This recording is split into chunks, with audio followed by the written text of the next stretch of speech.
National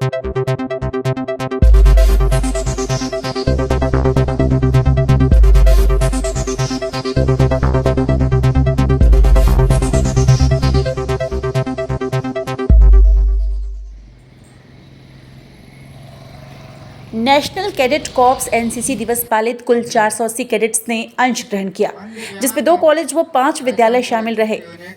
26 नवंबर 2023 रविवार की सुबह 11 बजे राजगांगपुर स्थित वीर बिरसा मुंडा मैदान में नेशनल कैडेट कॉर्प्स एनसीसी दिवस पालित की गई। उक्त दिवस डोलमिया विद्या मंदिर के तत्वाधान में विद्यालय के प्राचार्य जयदेवकार के नेतृत्व में राष्ट्रीय कैडेट कोर एनसीसी दिवस पालित की गई। इस अवसर पर विशेष अतिथि के रूप में राजगांगपुर नगरपालिका अध्यक्षा माधुरी लुगुड़, उप नगरपाल एमडी इरफान, डीसीबीएल के कार्यनिर्वाही अधिकारी चेतन श्रीवास्तव उपस्थित रहे। आपको बता दें कि उक्त दिवस पालित करने के दौरान वार्षिक प्रदर्शनी व फेट का भी आयोजन किया गया था, जिसकी शुरुआत ध्वजारोहण सहित सांस्कृतिक गतिविधियों के साथ की गई। गौरतलब है कि इस वर्ष नेशनल कैडेट कॉर्प्स एनसीसी अपनी 75वीं वर्षगांठ मना रहा है। आपको बता दें कि 1948 में स्थापित एनसीसी दुनिया का सबसे बड़ा वर्दीधारी युवा संगठन है। एनसीसी दिवस रक्षा मंत्रालय और विभिन्न एनसीसी इकाइयों द्वारा स्कूलों और कॉलेजों में मनाया जा रहा है। ज्ञात हो कि पहला एनसीसी दिवस 1948 में तत्कालीन प्रधानमंत्री स्वर्गीय पंडित जवाहरलाल नेहरू के निर्देशों के तहत मनाया गया था। उन्होंने एनसीसी दिवस मनाने का प्रावधान शुरू किया। नवंबर के चौथे रविवार को एनसीसी दिवस के रूप में तय किया गया था। इस दिन एनसीसी के मुख्यालय दिल्ली में जोर शोर से उत्सव किया गया था, जहां पर एनसीसी के कैडेट्स का शक्ति प्रदर्शन किया गया। एनसीसी का मुख्य लक्ष्य सेना को सहायता प्रदान करना है। इसमें एनसीसी एक हद तक सफल भी हुई। एनसीसी टैगलाइन जैसे कर्तव्य एकता और अनुशासन, कर्तव्य और एकता, एकता और अनुशासन है। उक्त एनसीसी दिवस पालन करने के दौरान एनसीसी अधिकारी lieutenant Hamid sir, lieutenant Sasmita Toppo, lieutenant Girish Chandra Raut, CTO Mukesh Kumar, Birendra Mahato, Namita Sanga, Shobha सहित सभी विद्यालयों के एनसीसी की छात्र छात्राएं मौजूद रहे।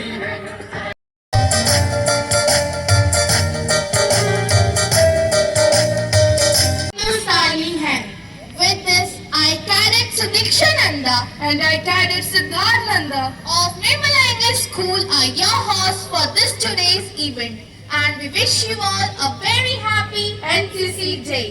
So before starting this vivacious event, I would like to say something about NCC. NCC means National Cadet Corps. It was formed on 15 July 1948 by our first Prime Minister of India, Pandit Jawaharlal Nehru. The main reason for forming NCC was to teach unity and discipline to the youth. जिस देश की प्राथमिकता युवा है और कर्म है, उस देश को आगे बढ़ने से कोई नहीं रोक सकता। आज मैं आपके सामने भगवत गीता का एक श्लोक कहना चाहूंगा, जो हम सबको एक करता है। सा यज्ञ प्रजा सृष्टि प्रोवाच प्रजापति अनेन प्रचु विश्वते ईश्वा इष्टा इसका माधुका। इसका अर्थ है कि हम एक होकर किसी भी परिस्थिति में एक होकर विश्व को जीत सकते हैं, जैसे हमने कोरोना कालखंड में जीता था। हमें कर्म आगे करते जाना होगा। राष्ट्र प्रेम से बड़ा कोई प्रेम नहीं होता और राष्ट्र भक्ति से बड़ी कोई भक्ति नहीं होती। ये मेरा मानना है। हमें कर्म करना होगा। कर्मण्यवाधिकारस्ते मां फलेषु कदाचन मात कर्म फल हेतुर्भु संगो अष्टो कर्मणि। हमें अपना कर्म करते रहना होगा। भारत को आगे लेकर जाना होगा। आपके पुरुषार्थ और आपके सिद्धांतों की सिद्धि ही भारत की सिद्धि है, यह मेरा मानना है। आप सबको जागरूक होना होगा, क्योंकि यह समय भारत का है। आज इसी मंच से मैं कहना चाहता हूं, India's time has arrived। Bharat का समय आ चुका है और आप इस देश के युवा भारत को सशक्त बनाएंगे। आपका ज्यादा समय ना लेते हुए मैं अंत में कुछ कहना चाहूंगा। सिर्फ हंगामा मचाना मेरा शोर नहीं है। विचार है कि विकास होना चाहिए। हो कहीं भी आग, हो कहीं भी आग, पर आग जलनी चाहिए। सौगंध मुझे इस मिट्टी की, मैं देश नहीं मिटने दूंगा।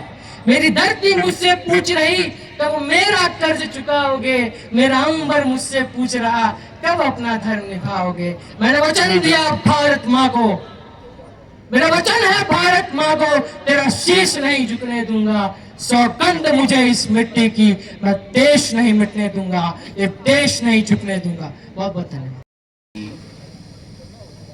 talking to you on this special occasion, special day, NCC Day. This NCC Day, when I realized my school life, I was in NCC. The thing. और vice chairman Irfan ji, principal of the school Jaydevkar ji, मौजूद यहाँ पर सारे teachers, staff और most important जो बच्चे और cadets यहाँ आए हुए। मैं समझता हूँ कि स्कूल में लीडरशिप कोचिंग की अगर सबसे बड़ी स्कूल और कॉलेज में कोई इंटरवेंशन हो सकती है तो वो एनसीसी है। जो बच्चे एनसीसी में पार्टिसिपेट करते हैं उनको ज़िंदगी को बहुत करीब से देखने का मौका मिलता है। अभी मैं देख रहा था एक बच्चा चक्कर खा के गिर गया। हो सकता है बाकी सब लोग सोच रहे होंगे कि लगती है, कहीं बहुत देर खड़े रह जाना पड़ता है, कहीं हमको समझ में नहीं आता कि हमको इतने जूते पॉलिश करने की क्या जरूरत है, और कहीं पर ये मालूम नहीं चलता कि बेल्ट इतना परफेक्ट क्यों होना चाहिए, क्यों हमारी चोटी, हमारे बाल, सब कुछ एकदम सेट होना चाहिए। हम कई बार समझ नहीं पाते, लेकिन लाइफ हमसे इसी तरह से डिमांड करती है।